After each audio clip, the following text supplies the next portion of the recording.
नहमदुहु व नुसल्ली अला रसूलिहिल करीम अम्मा बाद फ़अऊज़ु बिल्लाहि मिनश्शैतानिर्रजीम बिस्मिल्लाहिर्रहमानिर्रहीम। कराची से मोहतरम सुलेमान साहब ने सवाल किया है। उनका सवाल ये है कि दो नमाजी एक दूसरे के पीछे नमाज़ पढ़ रहे हैं, अगला शख्स पहले फ़ारिग हुआ, अब वो पीछे वाले के आगे से हट सकता है या नहीं?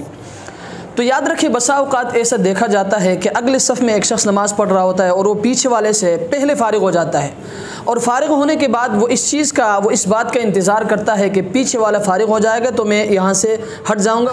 तो याद रखिए, मसला ये नहीं है, बल्कि मसला ये है कि अगर दो शख्स एक दूसरे के पीछे नमाज़ पढ़ रहे हैं, अगले सफ़ वाला पहले फ़ारिग हुआ, तो उसके लिए हुक्म ये है कि वो दाएँ जानिब या बाएँ जानिब हट कर चले जाए, नमाजी के नमाज़ ख़त्म करने का इंतज़ार न करे। क्यों?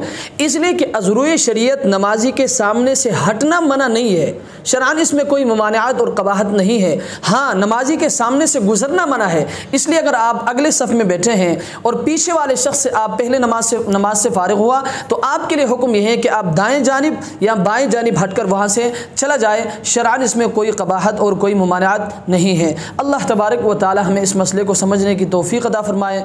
व आखिरु दावाना अनिल हम्दुलिल्लाहि रब्बिल आलमीन।